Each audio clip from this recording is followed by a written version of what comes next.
மூத்த பத்திரிகையாளர் வெங்கடேஷ் சார் நம்மளோட இணைஞ்சிருக்காரு. வணக்கம் சார். வணக்கம் சார். இஃப்தாருடைய நிகழ்ச்சியில பல விஷயங்கள விஜய் ஓப்பனாவே பேசியிருந்தாரு. தொடர்ந்து என் மீது நெறைய அவதூறுகள்லாம் பரப்பப்பட்டு வருது.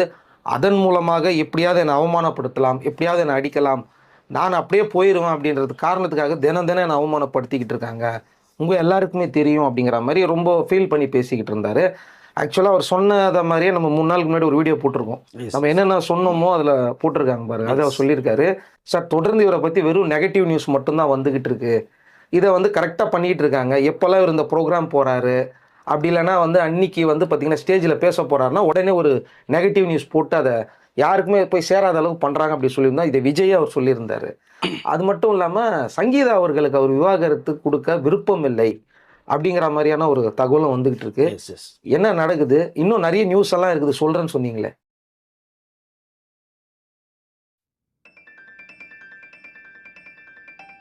நேற்று இஃப்தார் நிகழ்ச்சியில விஜய் கலந்து கொண்டபோது நம்ம பேசின சில வீடியோ 2 நாளைக்கு முன்னாடி பேசியிருக்கோம். அது அவருடைய பார்வைக்கு போயிட்டு இருக்கு. நேயர்களுடைய கருத்துக்களையும் பார்த்துட்டு இருக்கான்னு சொல்லியிருக்கோம். நம்ம பார்த்ததனுடைய விளைவாக நேற்று இந்த இஃப்தார் நிகழ்ச்சியில் விஜய் அவர்கள் பேசுகிறத நான் நினைக்கிறேன். அதை பேசுகிறோம் நம்ம. டைவர்ஸ் மேட்டர் சொல்கிறீங்க ஒய்ஃப் இதை. அது சம்மந்தம் அடுத்து நான் பேசுகிறேன் நம்மளுக்கு. பட் இங்கே இஃப்தாரில் பேசும்போது கொஞ்சம் உணர்ச்சிகரமாக பேசின விஷயத்தை நம்ம பார்க்க முடிஞ்சுது. அதில் என்னை தொடர்ந்து கொஞ்சம் டிஸ்டர்ப் பண்ணிட்டு அடிச்சுட்டே இருக்காங்கிற விஷயத்தில் சொல்லும்போது, இந்த பொலிட்டிக்கல் ரீதியாகவும் பேசினார், தன்னுடைய குடும்பத்தினுடைய விஷயமும் அவர் மைண்டில் ஓடிட்டுலாம் அது சம்மந்தமாக பேசினார். நான் அடுத்து நான் பேச போகிறதில்ல சொல்கிறேன் உங்களுக்கு. இதற்கு முன்பாக பார்த்தீங்க அப்படின்னா, கிட்டத்தட்ட ஒரு 5 நாட்களுக்கு முன்பாக நான் ஒரு வீடியோ ஒன்று போட்டிருந்தேன். விஜய் தன்னுடைய சொத்துக்களை விற்று கட்சிக்கு செலவு பண்ணிட்டு இருக்காருன்னு விஷயத்த சொன்னேன்.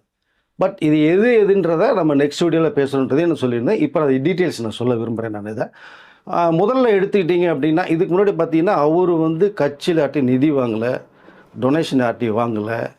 இவருடைய கஷ்டப்பட்டு சம்பாரித்து சேர்த்து வச்ச சொத்துக்களை அசால்ட்டாக வாங்கி போட்டது இப்போ தேவைப்படுது, கட்சிக்கு கொடுக்கணும். நான் ஒவ்வொரு தொகுதியிலுமோ 40 லட்ச ரூபா செலவு பண்ணிட்டு ஒரு சூழ்நிலை இருக்குது. பட் அதன் விளைவாக பார்த்தீங்கன்னா ரசிகர்களை டிஸ்டர்ப் பண்ணக்கூடாது, தொண்டர்களை பண்ணக்கூடாதுன்னு சொல்லி, ஏன்னா அவர்கள் கூட மட்டுமே சொந்த காசு அது ஸ்கூல் பசங்க இந்த பேக்கு அதெல்லாம் பண்ணிகிட்டு இருக்காங்க. பட் இங்கே இப்போது 230 தொகுதியிலும் நான் நிற்கிறேங்கும் போது இதுக்கு வேண்டிய செலவுகளை விஜய் பண்ணுறாரு. அதற்காக தான் சென்னையில் வாங்கி போட்ட நிறைய இடங்கள் வாங்கி போட்டிருக்காரு. அதில் சில இடங்களில் 2 இடங்களை சேல் பண்ணிட்டாரு, சில இடங்கள் லீஸ் கொடுத்துருக்காரு சொல்லுவோம். பட் அதாவது குறிப்பாக பார்க்க போனோம்னா, வடபள்ளி பஸ் ஸ்டாண்டுக்கு பேக் சைடு ஒரு கல்யாண மண்டபம் இருக்குது. அந்த மண்டபத்தில் அவருடைய அப்பா எஸ்சிஎஸ் அவர்களுடைய அலுவலகம் அங்கே தான் இயங்கிட்டு இருக்கு. நம்ம எஸ்சிஎஸ்ஐ மீட் பண்ணும்போது விஜய் பண்ணும்போது அங்கே இருக்கும்போது அது விஜய் வருவார். அப்போ அந்த மண்டபம் கிட்டத்தட்ட பார்த்தீங்கன்னா ஒரு தயாரிப்பாளர், மாஸ்டர் பத்துற தயாரிப்பாளர் திரு லலித் அவர்களுக்கு லீஸ்க்கு விட்டுருந்தாங்க முதல்ல. இப்போ அதை ரன் பண்ணிட்டு இருந்தார் அவர். இப்போது இங்கே பணம் தேவைப்படுது விஜய்க்கு. அதன் விளைவாக அந்த மண்டபத்தை லலித் அவர்களுக்கே வித்துட்டாங்க. ஸோ அது ஃபஸ்ட்டு அது முக்கியமான ஒரு பாயிண்ட். ரெண்டாவது நம்ம எடுத்துட்டோம்னா, சென்னையினுடைய மையப்பகுதியில் ஒரு இடத்த விற்றுருக்காரு அப்படிங்கிற விஷயத்த நம்ம சொல்லியிருந்தோம். அதில் கிட்டத்தட்ட பார்த்திங்கன்னா அண்ணா நகரில் திருமங்கலம், ஸோ அந்த பகுதியில் ஒரு காம்ப்ளெக்ஸ் ஒன்று இருந்தது. பட் அதை மிகப்பெரிய ஒரு விலைக்கு விற்றுருக்காரு. பட் என்ன காரணம்னா, இங்கே கட்சிக்கு இப்போ நிறைய தேவைப்படுற ஒரு பட்சம் இருக்குது. இதுதான் முக்கியமான விஷயம். அந்த இடத்த பிரபல சேனல் நிறுவனம் ஒன்று வாங்கியிருக்காங்க. பட் அவர்கள் பார்த்திங்கன்னா ஸ்கூல் நிறைய பள்ளிக்கூடங்கள் அவங்க ரன் பண்ணிகிட்ருக்காங்க. இப்போ இந்த இடம் ஒரு மையப்பகுதி அப்படிங்கும்போது திரும்ப என்ன ரேட்ங்கிறது உங்களுக்கு தெரியும். பட் அங்கே ஒரு ஸ்கூல் கட்டினா நல்லா இருக்குன்ற அந்த ஒரு விஷயம் வரும்போது தான் இவருக்கு பணம் தேவைப்படுது, அவங்க வாங்குற தேவையிருந்த டக்குன்னு விற்றாங்க. பட் இது தவிர பார்த்தீங்கன்னா 2 கல்யாண மண்டபத்தை லீஸ் கூட்டிருக்காரு. ஒன்று போரூரில் இருக்குது. போரூர் ரவுண்டானான்னு சொல்லுவோம். அது பக்கத்தில் ஒரு கல்யாண மண்டபம், சாலிகிராமத்தில் ஒரு கல்யாண மண்டபம் இருக்குது. ஸோ அதையும் ஷோரூமுக்கு விட்டுருக்காங்க, லீஸ் கொடுத்துருக்காங்க. பட் இதுக்குள்ளே வர வருமானங்கள் எல்லாத்தையும் பார்த்தீங்கன்னா கட்சிக்குள்ளே தான் போட்டு செலவு பண்ணிகிட்ருக்காங்க. ஏன்னா பண்ணணும் இல்லையா, அவர் வழியில் இல்லையா, அவர் போக்குவரத்து இருக்குது. ஸோ தனி ஜெட்டில் போகிறாங்க வர்றாங்க, இவ்வளோ செலவுகள் இருக்குது. பட் இந்த டீட்டெயில்ஸை நம்ம எக்ஸ்போஸ் பண்ணணும். எந்த இடம் சென்னையில் எதற்காக விற்றாரு அப்படிங்கிற விஷயத்த நம்ம சொல்லணும்னு ஆல்ரெடி பேசியிருந்ததுனால இப்போ இந்த இடத்த நம்ம சொல்ல வேண்டிய ஒரு சூழ்நிலை நமக்கு இருக்குது. ஏன்னா நம்ம சொல்லும் போது பார்த்திங்கன்னா கரெக்டாக ஒரு அனலைஸ் பண்ணி எது கரெக்டாக இருக்கோ அதை நம்ம பப்ளிக் நேரலுக்கு நம்ம சொல்லிகிட்ருக்கோம்.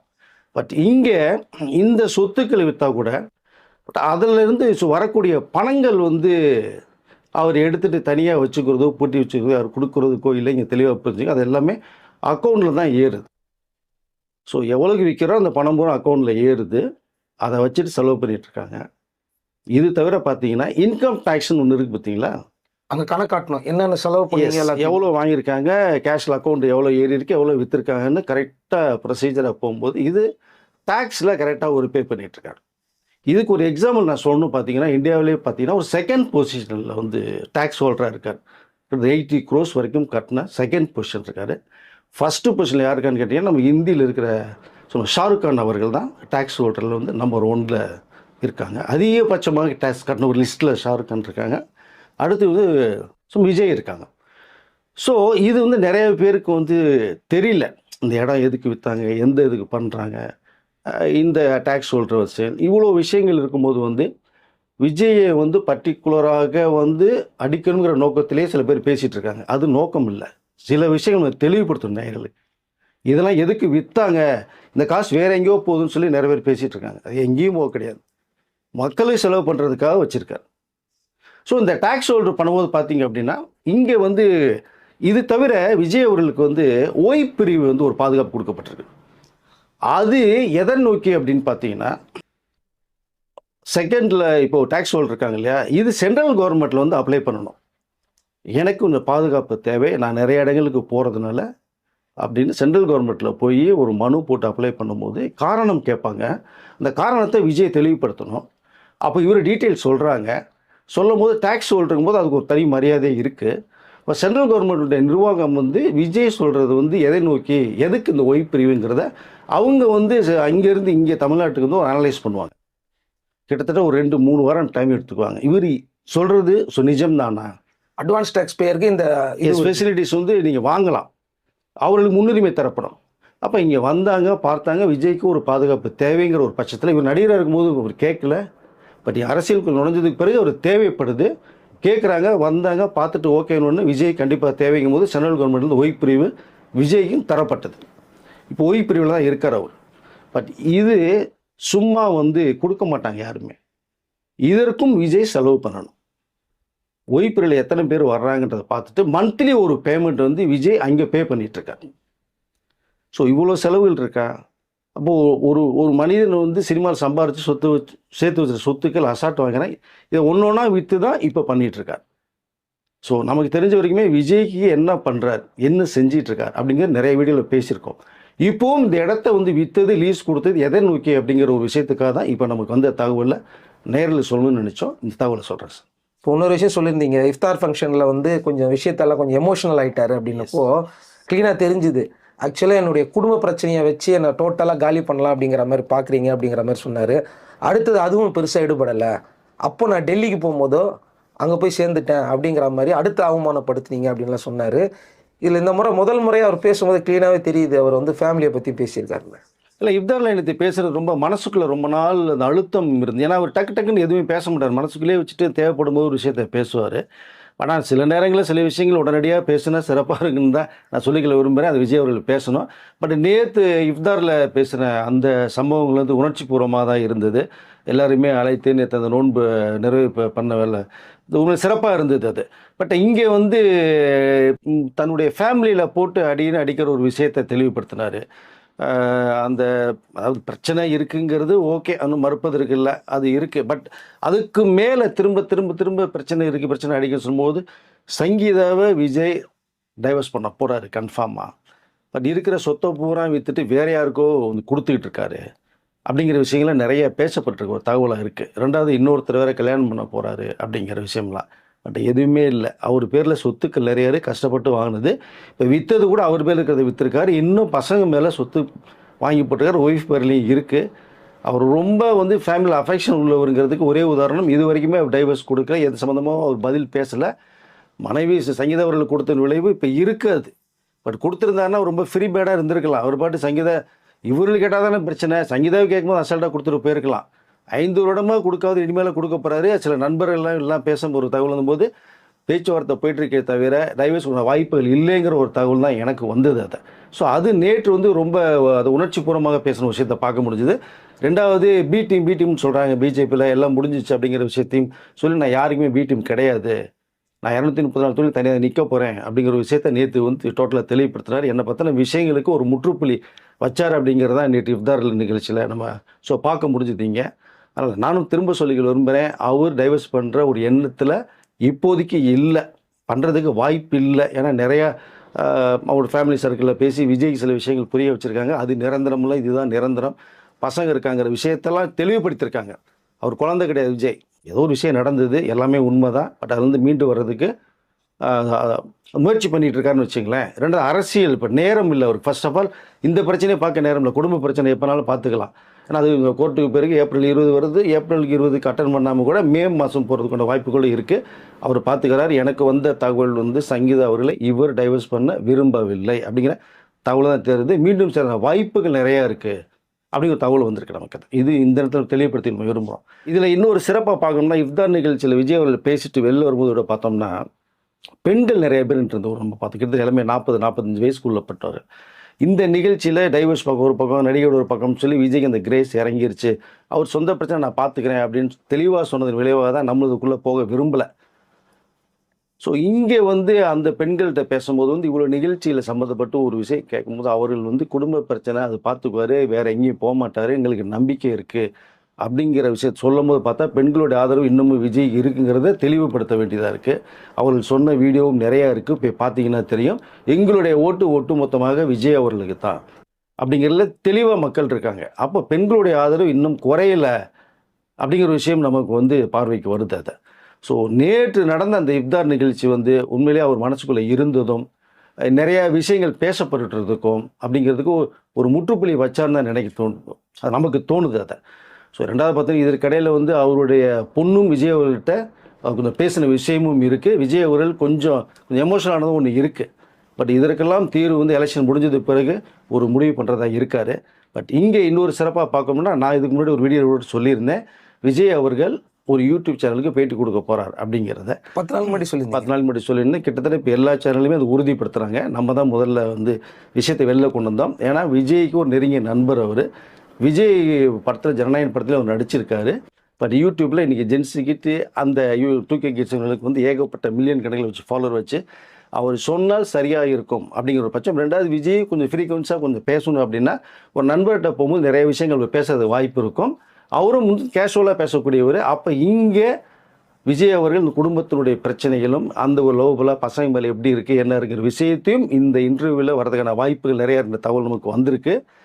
அது விரைவில் இந்த எலெக்ஷன் முன்னாடி அவருடைய இன்டர்வியூ அந்த யூடியூப் சேனலில் வரணும்னு நினைக்கிறேன். நான் இதை கிட்டத்தட்ட வந்ததுன்னா அது தாறுமாறாக இருக்கும். நிறைய விஷயங்கள் கேள்வி கேட்டதுக்கு விஜய் மனப்பூர்வமாக அதில் பேசியிருக்கான்ற ஒரு விஷயமும் வருது நமக்கு. அதை எப்போ வருங்கிறது மட்டும் தெரியல நமக்கு. அந்த டேட் தெரிஞ்சாலும் அந்த விஷயத்தை நம்ம டிக்ளேர் பண்ணலாம். அதை ஸோ நம்ம வந்து விஜய் பற்றின விஷயங்கள் நமக்கு வர்றது தகவலில் முதன்மையாக வரும்போது அதை ஃபஸ்ட்டே நம்ம வந்து சொல்லுன்ற ஒரு நோக்கத்தோடு, ஏன்னா இல்லாத நிறைய பேர் பேசிகிட்டு இருக்காங்க, நம்ம இருக்கிறது மட்டும்தான் பேசணும்னு நினைக்கிறேன். திரும்பவும் சொல்லிக்கிறேன், விஜய் சரி பண்ணுறதா சரின்னு சொல்கிறேன், தவறுனா தவறுன்னு சொல்கிறேன். இதுதான் வர்ற தகவல் ஒன்றா வந்துட்டு இருக்கும்போது நம்ம டக்குன்னு இமீடியட்டாக கொடுத்துட்ருக்கோம். இடங்கள் விற்று பேசுன்றதை சொல்லியிருக்கோம். அது டேக்ஸ் கூட செகண்டாக இருக்கான்னு 80 crores இருந்தில்ல ஃபஸ்ட் இதில் ஷாருக்கான்னு அவர் 90 crores டேக்ஸபிள் பே பண்ணி அவரு நல்ல பொசிஷன். இப்போ விஜய் ஒன்று இருக்கார், எதையுமே அவர் பிளாக்ல வாங்கலை, சொத்துக்கள் அரசியலுக்காக மக்களுக்காக செலவு பண்ணிட்டு இருக்காரு. இங்கே தெளிவுபடுத்திக்க விரும்புகிறேன். ஸோ அந்த இன்டர்வியூ வரும்போது நிறைய கேள்விகளுக்கு பதில் விஜய் சொல்கிறேன். ஓகே, அப்போ நீங்கள் வந்து பார்த்தீங்கன்னா இங்கே மக்கள் ரொம்ப நாளாக சார் விஜய் பேசுங்க சார், நீங்கள் ஏன் அதை பற்றி வெளிப்படையாக பேச மாட்டேன்றீங்க அப்படிங்கிற மாதிரி நிறைய பேர் கேள்விகள் கேட்டிருப்பாங்க. அதை நமக்கு கம்ஃபர்ட்டான ஒரு ஆள்கிட்ட வந்து பேசும்போது அது ஓப்பனப்பாக பேசல. எப்பவுமே ஒரு ஃப்ரெண்ட்லியாக பேசும்போது உள்ளுக்குள்ள விஷயங்கள் நிறைய வெளில வரும். நீங்கள் தேர்ட் பார்ட்டி அறிமுகம் இல்லாத ஒருத்தர் பேசும்போது பார்த்தீங்கன்னா என்ன கேள்வி அதுக்கு தான் பதில் வரும், சில விஷயங்கள் வராது. அப்போது அவங்க எந்த மாதிரி போடுவாங்கன்ற ஒரு விஷயமும் தெரியாது. இப்போ இவருன்னா இவர் நல்ல ஃப்ரெண்ட்லியாக இருக்கிறதுனால வீடியோ எடுத்து முடிச்சுட்டு எடிட் பண்ணி முடிச்சு எல்லாம் பார்க்கும்போது அந்த எபிசோட் போகிறதுக்கு ஷெடியூல் பண்ணுறதுக்கு முன்னாடி விஜய்கிட்ட வந்து கண்டிப்பாக அவருடைய பார்வைக்கு போகும். விஜய் அதை பார்த்துட்டு தான் இதில் என்னென்ன தேவை இருக்குது, தேவையில்ல கூட எடிட் பண்ணுங்கன்னு சொல்லலாம். பட் இது எல்லாமே அவருடைய கவனத்துக்கு போய் வரதுக்கான வாய்ப்புகள் நிறையா இருக்குது. நிறைய விஷயங்கள் விஜய் வந்து பேசியிருக்காரு.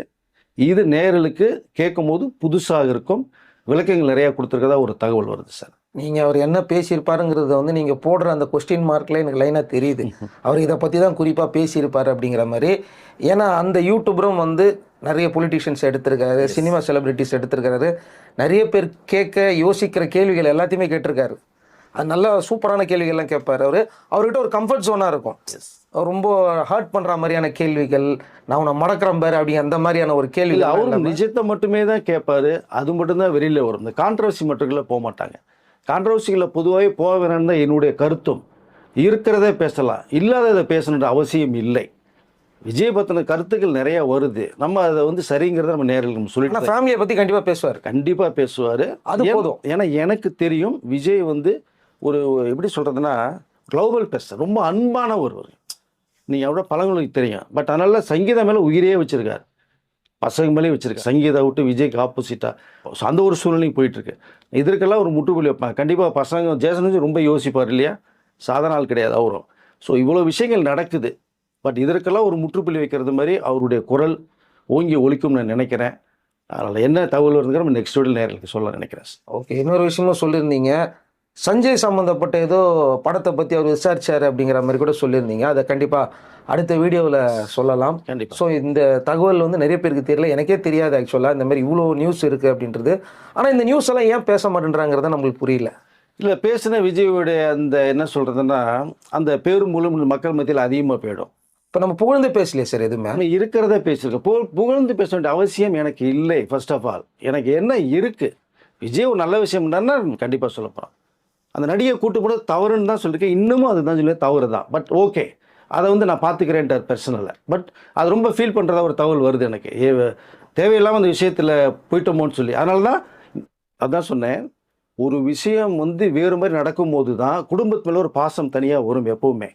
இப்போ விஜய்க்கு எல்லாம் சொல்ல போய் பார்க்கும்போது தான் தேவையில்லாமல் அந்த விழாவுக்கு போனது தப்பாக போயிடுச்சு அப்படிங்கிற மாதிரி கருத்துக்களை மைண்ட் பண்ணி தான் சங்கீதம் மேலே இன்னும் கொஞ்சம் அஃபெக்ஷன் பசங்க மேலே விஜய் அவர்களுக்கு வந்திருக்கு. இது நிஜம். இது நீங்கள் எல்லா ஃபேமிலியிலுமே இருக்குது, நீங்கள் பார்த்தீங்கன்னா தெரியும். ஒரு அடி வாங்கும் போது தான் அதோடைய எஸ் இப்போ நம்ம வீடியோ பார்க்குற நேரில் கூட அவர்களுடைய குடும்பத்துக்குள்ள சில எல்லாத்துலேயுமே ஒவ்வொரு பிரச்சனை இருக்கும். அந்த பிரச்சனைலாம் பார்க்கும்போது கரெக்ட் அப்படிங்கிற மாதிரி தோணும் அவர்களுக்கு. விஜயும் கிட்டத்தட்ட அந்த ஒரு ஃபீல்குள்ளே தான் இருக்கார். அது அப்படியே கண்டிப்பாக அந்த விஷயம் ஓரங்கட்டப்படும். விஜய் அவர்களே ஓரங்கட்டிடுவோம் தான் நினைக்கிறேன். பட் மீண்டும் அதில் ஃபேமிலிக்குள்ளே போய் ட்ராவல் வாய்ப்புகள் நிறையா இருக்குது. அடுத்தடுத்து வரும்போது நம்ம நேரில் கண்டிப்பாக சொல்லுவோம் சார். நிறைய நியூஸ் வந்து நீங்கள் சொல்லியிருந்தீங்க, இதெல்லாம் நான் எதிர்பார்க்கவே இல்லை. இந்த மாதிரி விஷயத்தையும் நிறைய பேசினா கொஞ்சம் நல்லா இருக்கும் நான் நினைக்கிறேன் ஆக்சுவலாக. ஏன்னா ஒரே மாதிரியான நியூஸ்கள் வந்துக்கிட்டே இருக்குது. பார்க்கும்போதே வந்து பார்த்தீங்கன்னா ஒரே நியூஸாக தான் இருக்குது, எல்லாமே புதுசாக எந்த நியூஸுமே இல்லை அப்படின்ட்டு. இல்லை, இது கண்டிப்பாக நேர்களுக்கு புதுசாக இருக்கும்னு நான் நினைக்கிறேன். ஓகே, பார்க்கலாம். உங்களுடைய கருத்துக்களை நம்ம கமெண்ட் செக்ஷனில் பதிவு பண்ணுற நேர்கள் நம்மளும் தெரிஞ்சுக்கலாம் என்ன இருக்குங்க. இது விஜய் பார்வைக்கும் கண்டிப்பாக போதும். குறிப்பாக சங்கீதா அவர்களும் பார்த்துட்டு இருக்கதா ஒரு தகவல் வருது. ஓகே, கமெண்ட் செக்ஷனில் உங்களுக்கு ஏதாவது கேள்வி இருந்தால் கமெண்ட் பண்ணட்டும். நன்றி சார். நன்றி சார்.